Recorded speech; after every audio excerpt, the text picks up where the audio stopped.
Bonsoir et merci de votre fidélité. Comme chaque soir, nous nous retrouvons à 18h30 pour la première édition d'Information sur l'Oula. Nous vous proposons à présent les principaux titres. Banque El Maghrib décide de maintenir inchangé son taux directeur à 2,25%, une décision prise lors de la 4e réunion trimestrielle de son conseil au titre de l'année 2017.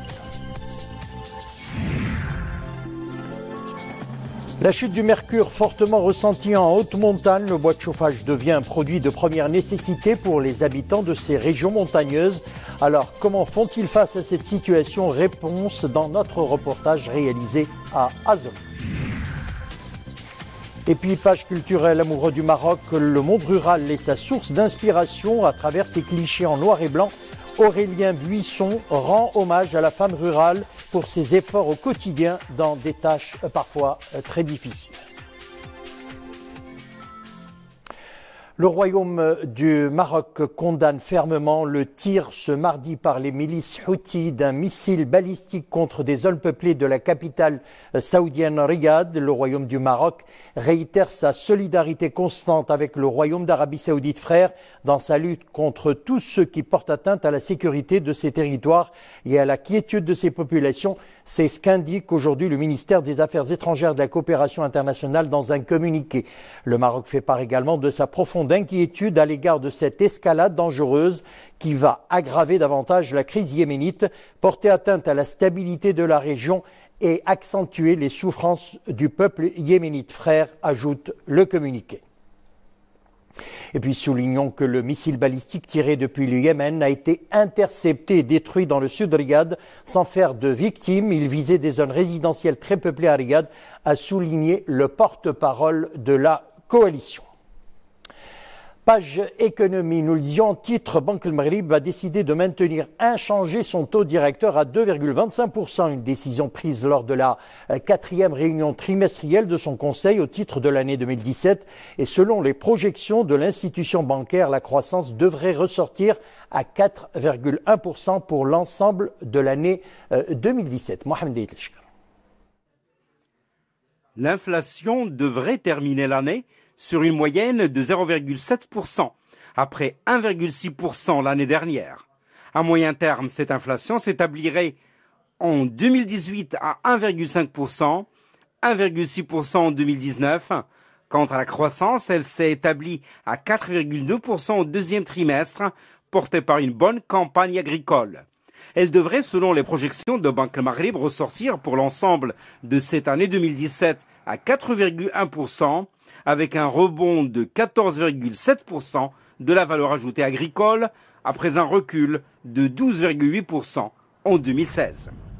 Et sous l'hypothèse de campagnes agricoles moyennes, la croissance globale ralentirait à 3% l'année prochaine avant de s'accélérer à 3,6% en 2019.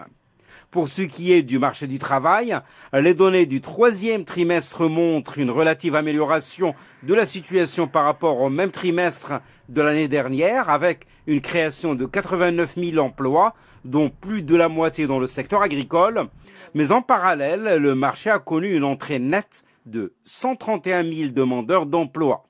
En conséquence, le taux de chômage s'est légèrement accru de 10,4% à 10,6% au niveau national et de 14,5% à 14,9% en milieu urbain.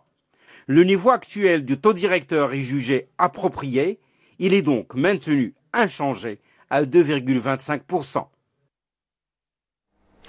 Le e-commerce ou le commerce en ligne gagne du terrain au Maroc. 3,6 millions d'opérations de paiement en ligne ont été effectuées en 2016.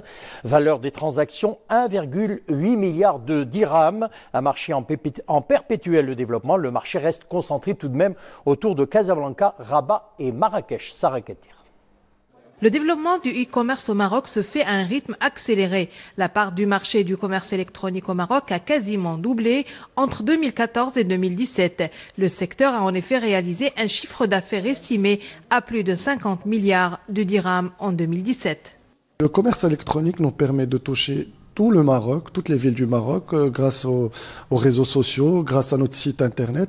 Une personne qui est située dans n'importe quel coin du Maroc peut nous contacter, on lui répond sur le champ, on lui donne toutes les informations qu'il souhaite, et il peut réserver sur notre site internet ou nous envoyer un virement ou avoir toutes les informations qu'il veut. Ça nous permet à notre société de se développer de façon importante. 98% des transactions sont réglées cash à la livraison, alors que plus de 50% de l'audience du e-commerce marocain sont sur le mobile. Nous avons également constaté en fait une forte progression dans l'utilisation de l'application mobile, c'est-à-dire que la majorité de nos clients au départ commandaient à travers leur ordinateur portable. Actuellement en fait nous avons plus de 70% des clients qui commandent depuis leur smartphone, ce qui est quand même une preuve en fait que voilà, les gens sont connectés en permanence et que il y a vraiment une demande en fait pour ce type de marché. Le secteur peut toutefois être freiné par de nombreux obstacles qui entravent l'augmentation à la fois de l'offre et de la demande, dont notamment la complexité de la mise en place des solutions de paiement online, surtout pour les toutes petites entreprises ou pour les coopératives. Vous l'avez remarqué, ces derniers jours, le thermomètre a baissé de quelques crans. La chute du mercure affecte les populations vivant en haute montagne. La région du Moyen Atlas a connu d'importantes d'ailleurs chutes de neige.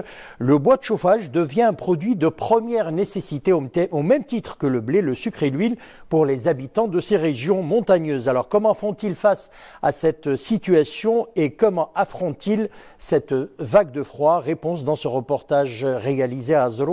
Abdelhamid Jabran et Nisrine Hamdaoui.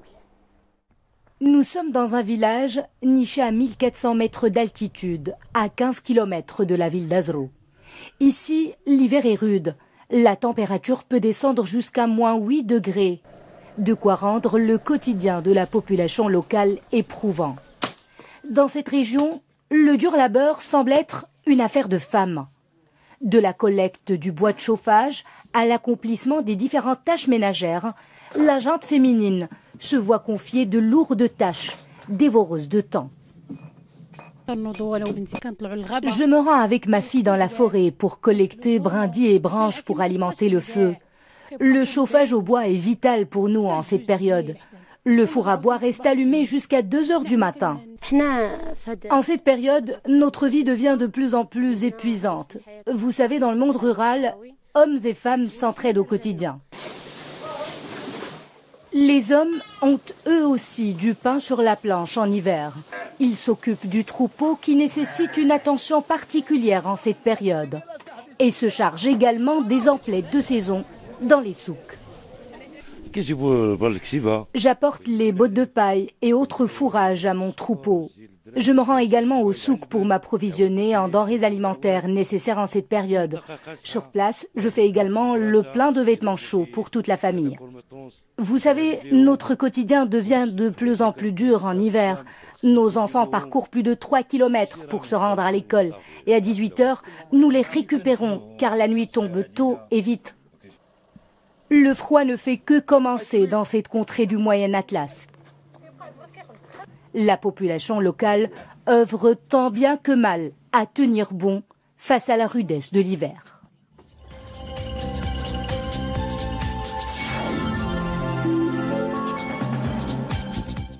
On passe à présent à l'actualité internationale. Washington au banc des accusés lors d'un vote à l'ONU sur Al-Quds.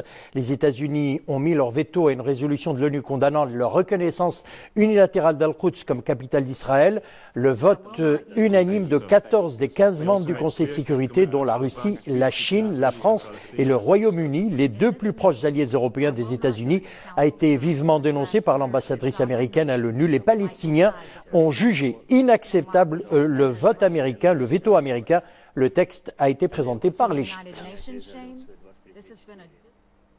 Et puis, accident spectaculaire aux États-Unis. Le train qui assurait la liaison entre Seattle et Portland a déraillé juste avant de passer sur un pont ferroviaire, surplombant l'autoroute au nord d'Olympia, la capitale de l'État de Washington. Le bilan est de 3 morts et de 100 blessés. 77 passagers, 7 membres d'équipage se trouvaient à bord du train. 5 véhicules et 2 camions qui roulaient sur l'autoroute ont été endommagés. Le département des transports de l'État a assuré que les voies avaient subi des semaines d'inspection et d'essais après leur rénovation. Espace à présent Soyouz avec 3 spationautes à son bord. Samar avec succès à la station spatiale internationale. Après avoir décollé dimanche du cosmodrome de Baïkonour au Kazakhstan, Soyouz s'est amarré à 8h39 GMT après un voyage de 2 jours avec à son bord l'astronaute américain Scott Tingle, le cosmonaute russe Anton Skapelov et le japonais Norishige. L'ISS est un des rares exemples de coopération russo-américain ayant survécu aux mauvaises relations diplomatiques entre Moscou et Washington.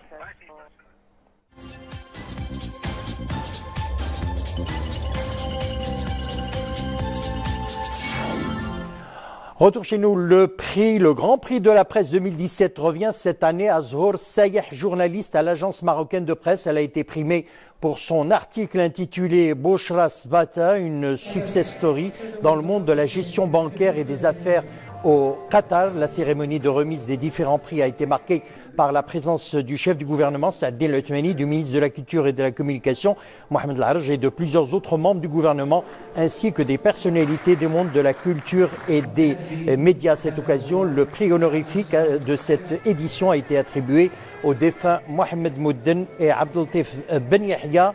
Les distinctions du Grand Prix concernent 9 catégories et parmi les membres du jury, le président Abdelrahim Sami, Fatima Baroudi, directrice de l'information Al-Oula.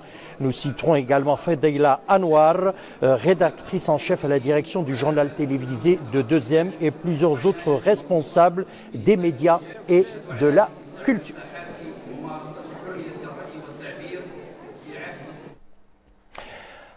On retourne en haute montagne. Le Moyen Atlas abrite la plus grande forêt de cèdres du Maroc. À Moudmem se développe de plus en plus un tourisme écologique. Situé à 5 km d'Azrou, le site draine de nombreux visiteurs à la recherche de dépaysement et de quiétude. Reportage est signé Ahmed Fadeli, Zakaria Mokinbil. De la verdure, de la fraîcheur et de la biodiversité. Dans ces forêts de cèdres, de nombreux visiteurs profitent de ce paysage agréable pour se divertir. Les week-ends, des jeunes fréquentent en petits groupes ces sites de haute montagne. J'apprécie le climat de la région. J'ai partagé d'agréables instants avec mes amis. Je compte revenir ici. Il y a de très beaux paysages. Nous avons passé une journée agréable, une expérience à refaire. Beaucoup de visiteurs viennent en s'attendant à trouver un manteau blanc recouvrant la pelouse. En l'absence de chute de neige, ils se contentent d'apprécier la tranquillité et les paysages sublimes. Nous sommes venus pour la neige, mais même si on ne l'a pas trouvée, nous avons passé du bon temps. Les paysages sont magnifiques. Nous sommes venus pour apprécier la neige, mais nous avons bien profité de notre journée.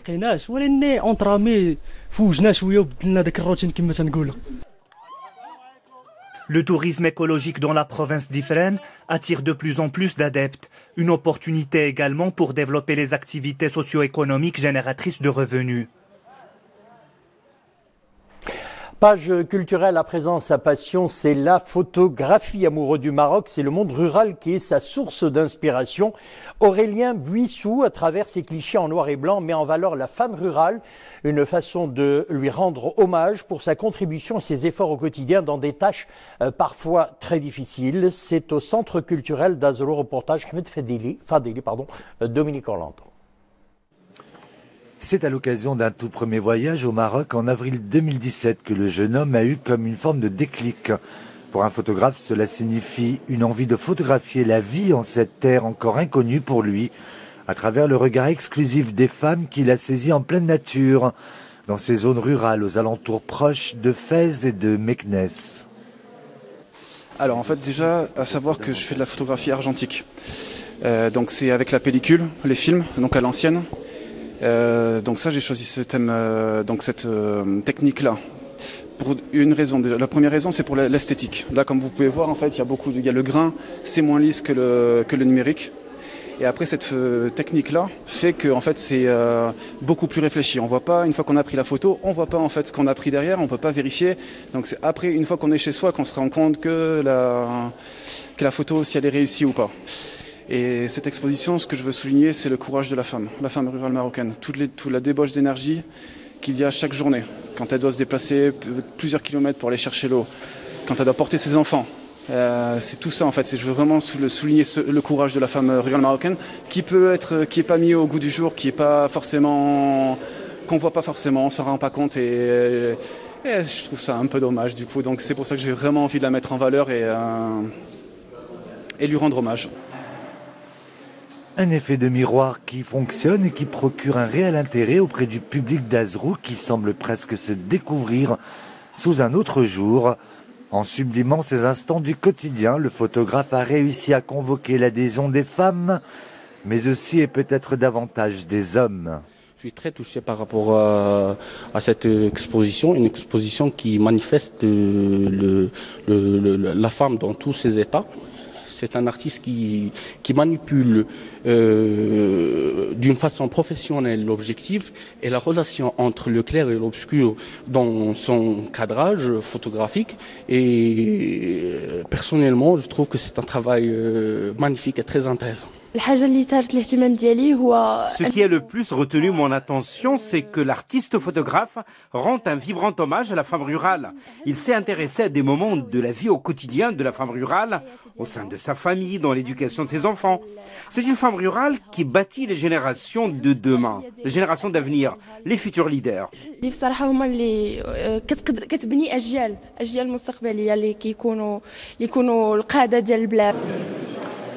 Originaire de la ville de Bordeaux, Aurélien Bouissou déambule ainsi avec le recul nécessaire pour capter le réel et susciter la comparaison, ce qui peut fournir à d'autres l'envie calfeutrée d'en faire autant un jour et de façon tout aussi nette. Eh bien voilà, c'est avec cette page consacrée à la photographie que nous refermons l'édition. Merci de l'avoir suivi. Le retour de l'info 20h30, le journal ce soir, vous sera présenté par Mohamed Reda Labidi. Une excellente soirée, on se retrouve demain.